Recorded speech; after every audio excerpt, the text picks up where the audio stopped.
Assalamualaikum students. Today's topic is alkenes. Last lesson के अंदर हमने देखा सैचुरेटेड एंड अनसैचुरेटेड हाइड्रोकार्बन। अब बेसिकली हम सैचुरेटेड हाइड्रोकार्बन की स्टडी करेंगे, उसके बाद फिर हम अनसैचुरेटेड की स्टडी करेंगे। जो सैचुरेटेड हाइड्रोकार्बन हैं उनको सिंपली हम एल्केन्स का नाम देते हैं।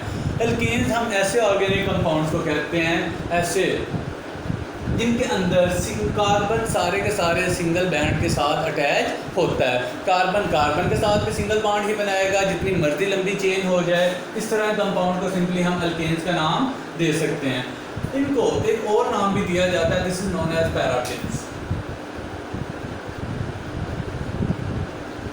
एक्चुअली इसको इकट्ठा बोलते हैं, इकट्ठा राइट करते हैं। मैंने दो पार्ट्स में इसलिए डिवाइड किया क्योंकि इसके दो मीनिंग्स बनते हैं।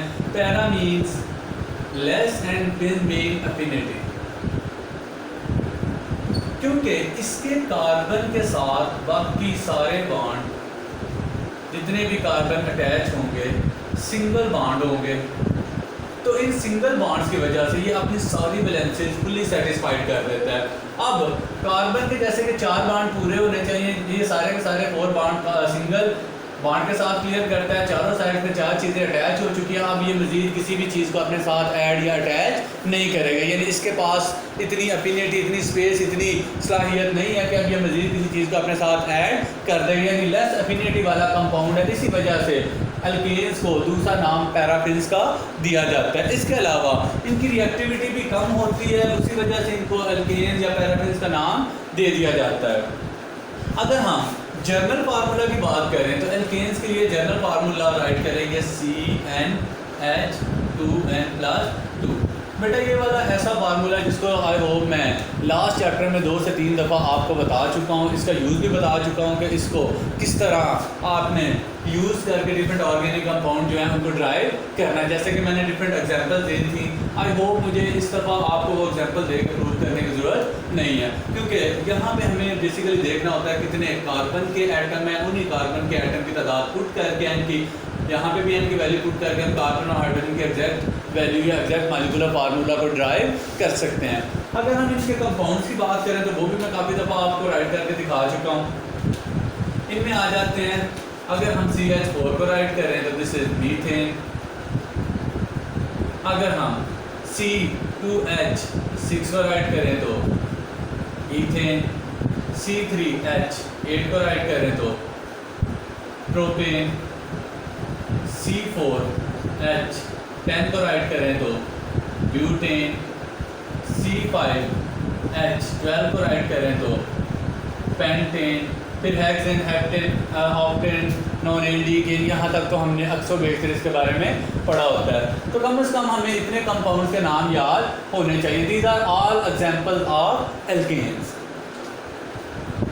फिर दोबारा देख लें, एल्केन्स बेसिकली सैचुरेटेड हाइड्रोकार्बन्स होते हैं। इनके अंदर कार्बन अपने 4 बॉन्ड सिंगल करके जो कार्बन के साथ स्पेशली पूरे करके अपनी चारों वैलेंसीज को पूरा करता है।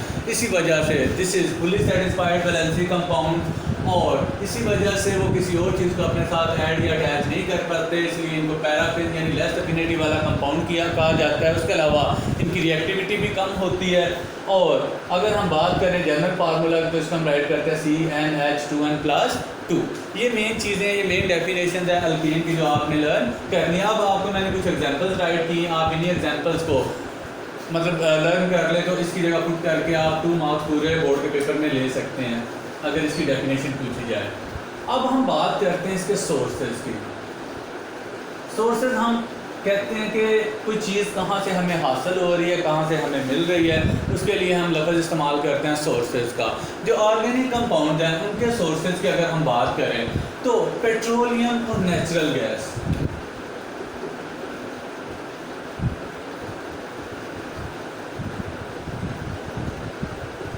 नेचुरल गैस, इन 2 चीज़ों से हमें बहुत ज़्यादा तादाद में एल्केन्स हासिल होते हैं। अगर हम बात करें पेट्रोलियम की तो आप इसी क्लास के अंदर इसकी रेंज देखेंगे कि पेट्रोलियम C1 से लेकर C18, बल्कि उससे भी हायर जाते हैं, लेकिन हम C1 से C18 तक ज़्यादातर स्टडी करते हैं। इसका मतलब है C1 से लेकर C18 20 तक जितने भी सैचुरेटेड ऑर्गेनिक कंपाउंड है वो सारे सारे पेट्रोलियम के अंदर इजीली अवेलेबल होते हैं। उसके अलावा नेचुरल गैस ऐसी चीज़ है जिसके अंदर हमें lower molecular saturated organic compound मिल सकते हैं, यानी मीथेन, ईथेन, प्रोपेन, ब्यूटेन, यहाँ तक 3-4 कार्बन की तादाद तक जो है नेचुरल गैस के अंदर भी काफ़ी तादाद में मौजूद होते हैं।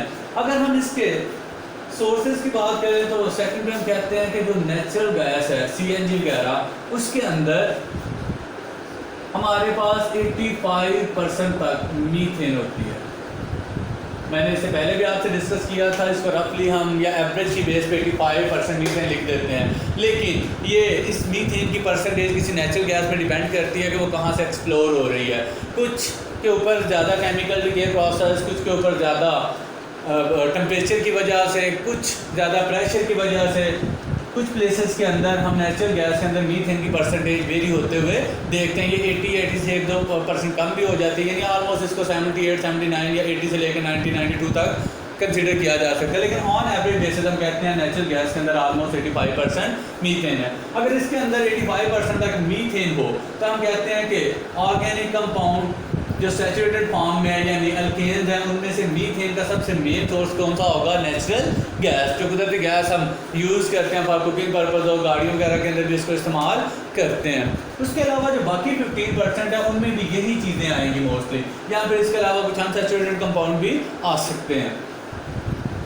अगर हम थर्ड की बात करते हैं तो मार्शी गैस।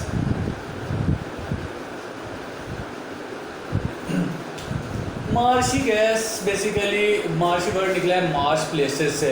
असल में मार्श कहते हैं कीचड़ वाली या दलदल वाली जगहों को।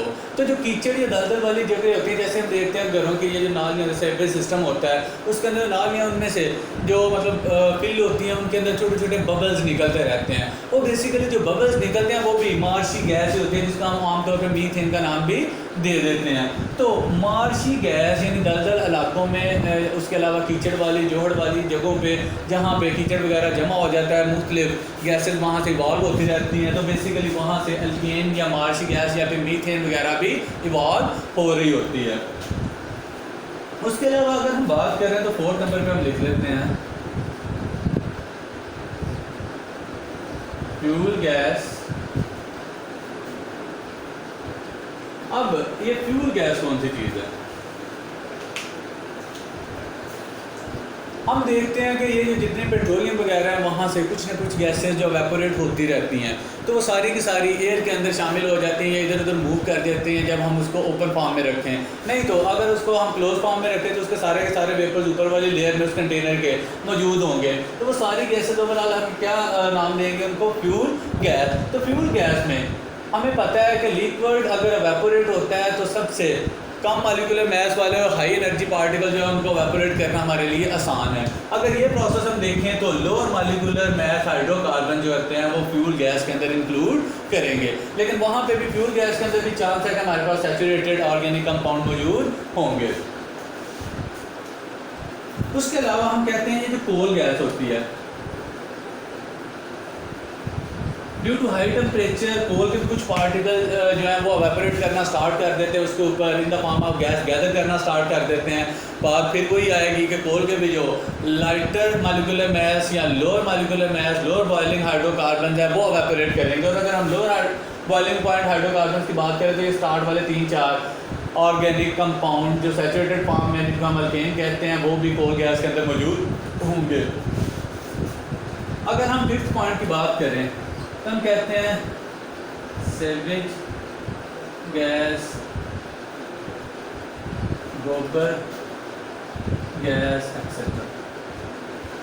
हम देखते हैं कि पुराने ज़माने में जो फर्टिलाइज़र थे वो तो सिंपली हम गोबर जिसे हम कहते हैं मतलब एनिमल डंग वगैरह उसको इस्तेमाल करते थे। उसके अंदर उन एनिमल्स का यूरन और उनका एनिमल डंग जो था उन दोनों चीज़ों का मिक्सर हम यूज़ करते थे। यूरन जो था वो मेन सोर्स था यूरिया का, लेकिन अगर हम एनिमल डंग की बात करें तो वहाँ पर डिफरेंट गैसेज इवॉल्व होती थी। वही डिफरेंट गैसेज उन क्रॉप्स को ज़रूरी होती थी, जिनको लेके वो अपनी प्रोडक्शन को इंक्रीज़ करते थे।